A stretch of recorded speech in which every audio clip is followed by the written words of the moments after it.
मिल जाएगा बहाना। हजरत आ गए फिर तो जायज ही होंगी ये चीज। अगर यही निकाह मस्जिद के अंदर होता तो जोहर से पहले करना पड़ता आपको, क्योंकि जोहर के अंदर नमाजी का मसला आता। और हम तो सब ढेले वाले हैं ना, हम सब ढेले वाले, हम तो पाक साहब रहते ही नहीं। तो फिर हमको मस्जिद से जल्दी निकाह पढ़ के निकलना पड़ेगा। इसीलिए स्टेज सजाओ, मौलवी साहब तो अपने बाप का सालदार है, बुलाओ उसको। अंदर एंट्री करने का भी दिल नहीं हो रहा था मेरा। मैं क्या करूँगा, चले जाता तो वो जिसके घर पे बेटी विदा होने वाली वो परेशान हो जाता। यार मौलवी साहब को इतनी अक्ल नहीं थी, उनका गुस्सा एक तरफ, मगर दिल का दर्द बताए तो किसको बताए। आज बहुत तकलीफ हुई है मुझको। शायद कि आपको मेरी बात तल्ख लगे, बुरी लगे, मुझे माफ कर देना। निकलूंगा तो 4 गालियां दे देना मुझको, मगर अल्लाह ने मुझको भी एक बेटी दी है। और आज उम्मत का हाल जिस कदर हो चुका है ना, रोने के लिए हमको आखिर मैसर नहीं, इतना गंदा उम्मत का हाल है। देख ले आज आप जाकर, आपके इलाकों में ये चीज माहौल नहीं तो आपको लगता है बहुत अच्छा है हमारा माहौल, नहीं, बहुत खराब माहौल हो चुका है। खुदारा अब अपनी चीजों को कम करने की कोशिश करो। हर एक इंसान जानता है कि उसे शादी किस तरीके से करनी चाहिए। अगर यही हाल हो गया ना, अभी देखिए पंखा लगाया जा रहा है बेचारे दूल्हे के लिए, क्यों? इतना सहरा का तमाशा नहीं होता तो ये पंखे लगते भी नहीं। मैं क्या करेगी, अम्मा की खुशी थी ना, ये अम्मा की खुशी थी कि नहीं रे भाई मैं तो तेरे को देखूंगी, तो फिर अम्मा के लिए करना पड़ा उसको। ये आप मेरे में थे और आज ये काम नहीं चलने वाला। अल्लाह उसके रसूल का वास्ता दे कि मैं उससे हाथ जोड़ के कह रहा हूँ कि इससे खुराफात से खुद को बचाए।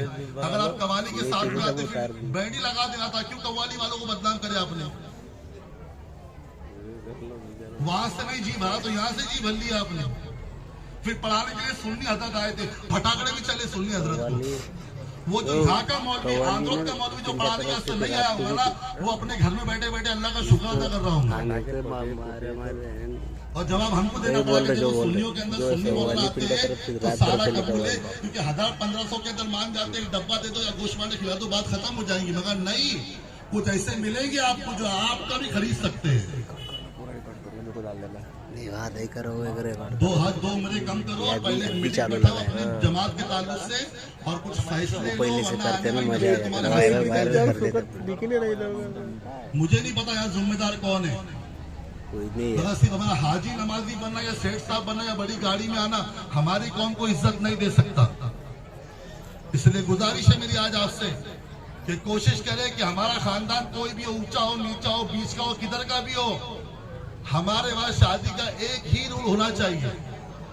तब जाके लगेगा कि वाकई में मुसलमानों की वहां की बात आ रही है कि कितने लोग इस तरीके से निकाह पढ़ाते हैं।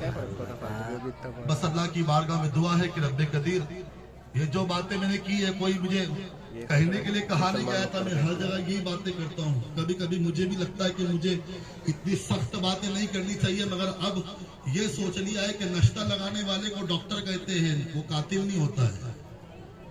वो नश्ता लगा के आपके जख्म को सही करता है। अगर मैंने आज आग बंद कर ली, 1500-2000 रुपए लिए यहाँ से निकल गया ना, कल मैदान महशर में मुझसे सवाल होगा कि आपने पैसों के अंदर अपने ईमान को बेच दिया। कई महफिलों में जाना होता है तो दूल्हा आने के पहले लोग कहते हैं हजरत जरा बयान कर दो। मैं कहता क्यों भाई, टाइम पास के लिए?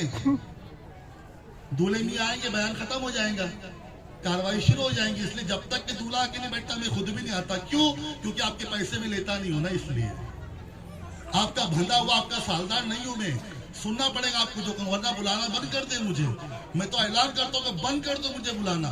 कोई चापलूस वाले को लेके आ जाओ जो सुबह अल्हम्दुलिल्लाह हाजी साहब, सेठ साहब बोल के आपके निकाह पढ़ा दे।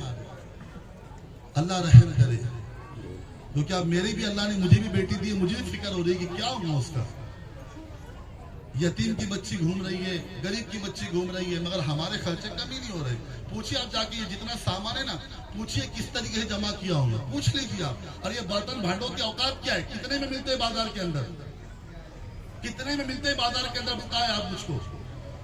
आज ये कि जब तक के सोने के जेवरात बन के जाऊंगे नहीं, मैं तो बड़े घर के दिखने वाली भी नहीं है। मगर जवाब तो औरतों को भी देना है कि अल्लाह ने उनकी पेट के अंदर बेटियां दी है, और मर्दों को भी देना है कि कमा के ला रहे हो अपने औलादों के लिए। सबसे बड़ा मसला मुसलमान की घर की शादी है, चाहे वो खटकी हो, अंसारी हो, वो चाहे तंबोली हो, चाहे वो पिंजारी हो, शाह हो, कोई भी हो, शेख सैयद पठान कोई भी हो, मगर बैसियत कलमा पढ़ने वाले तो हमारे मामला एक जैसे होने चाहिए। बस अब दुआ करें, हो सकता है कि ये गुफ्तगू कोई जुमे का बयान समझ के निकाल रहा